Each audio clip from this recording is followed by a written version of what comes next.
एक बार की बात है, रामू और श्यामू नाम के दो मित्र थे। रामू स्वभाव से आलसी और कामचोर था। वो हर वक्त कोई काम करने या मेहनत करने से पीछे हटता था। रामू की माँ अक्सर उसे डांटती रहती।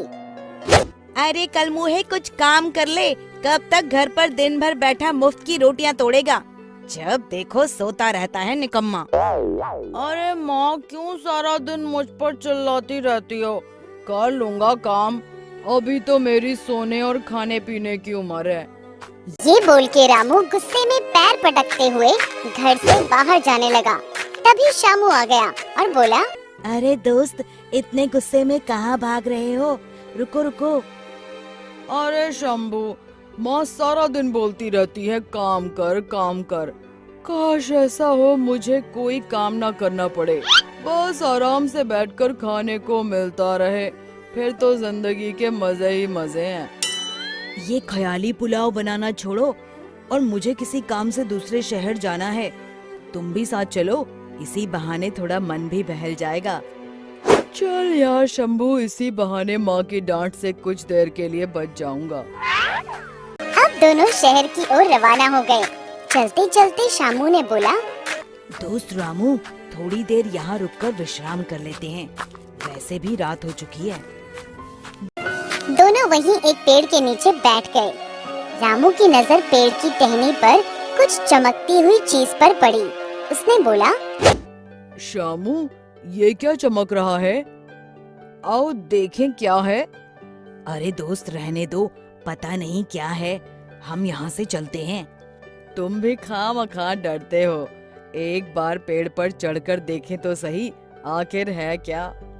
दोनों जैसे ही पेड़ पर चढ़ने लगे, तभी उन्हें एक आवाज आई। रुको। एक महात्मा जो वहीं नजदीक विश्राम कर रहे थे, उन्होंने दोनों को रोका और बोला, ये रोशनी उस जादुई घर से आ रही है जो उस पेड़ के पीछे बना है। रामू ने जब पेड़ की ओर देखा तो हैरान हो गया। जादुई घर, अब ये क्या है और इसमें इतनी रोशनी क्यों है।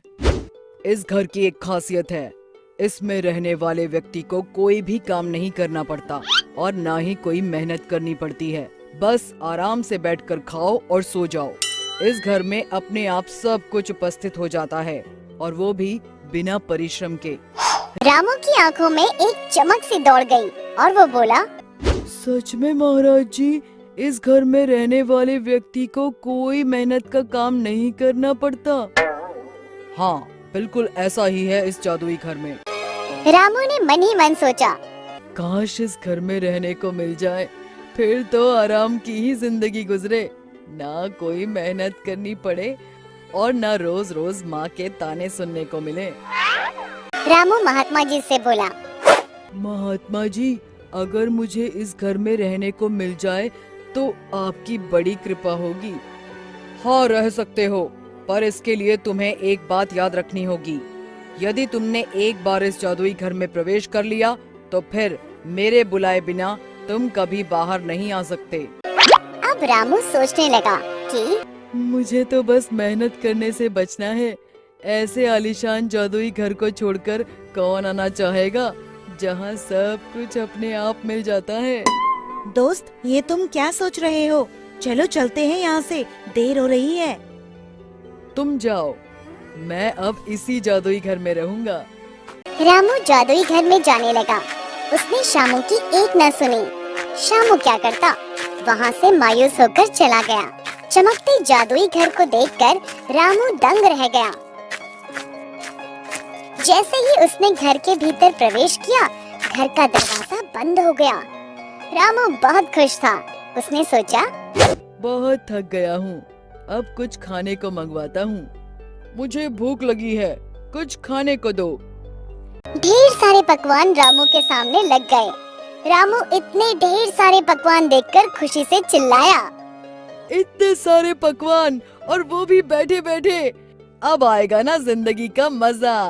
भोजन करने के पश्चात रामू ने सोचा, थोड़ी देर सो जाता हूँ, बहुत नींद आ रही है।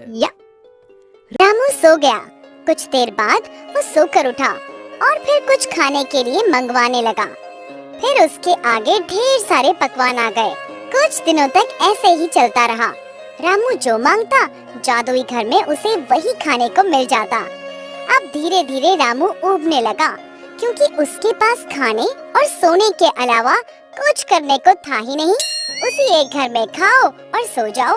उसको समझ नहीं आ रहा था कि क्या करे, पर ये उसकी खुद की इच्छा थी कि उसे ऐसी जिंदगी मिले जहाँ मेहनत करे बिना सब कुछ मिल जाए। पर कब तक आप बिना हाथ पैर हिलाए, बिना पसीना बहाए, कोई काम किए बिना बैठकर खा सकते हो? रामू जोर जोर से चिल्लाने लगा। महात्मा जी, मुझे इस घर में नहीं रहना, मुझे यहाँ से बाहर जाना है। मैं मेहनत करके कमा कर खा लूंगा, पर यहाँ तो मैं पागल हो जाऊंगा। माँ, मेरा मित्र शंभू कोई भी नहीं है, मुझे उनके साथ ही रहना है। महात्मा जी, मुझे वापस भेज दो मुझे महात्मा जी। चिल्लाते हुए अचानक से रामू को आवाज आई। अरे निकट्ठू, उठ जा, सूरज सर पर चढ़ाया है। कोई काम ढूंढ ले, अपने मित्र शंभू से कुछ सीख ले, वो कितनी मेहनत करता है। रामू टपक से उठा और घबराया हुआ बोला। माँ, मैं जादुई घर से बाहर आ गया या फिर कोई सपना देख रहा था? रामू को समझ आ गया था कि बिना मेहनत किए जीवन बेकार है। शिक्षा, हमें हमेशा परिश्रम करते रहना चाहिए, क्योंकि परिश्रम का फल सदैव मीठा होता है। दोस्तों, हमें उम्मीद है कि आपको हमारी ये कहानी पसंद आई होगी। कृपया हमारे चैनल को सब्सक्राइब करें और सभी अपडेट्स के लिए बेल आइकन जरूर दबाएं। और हाँ, वीडियो लाइक और शेयर करना मत भूलिएगा। Bye bye.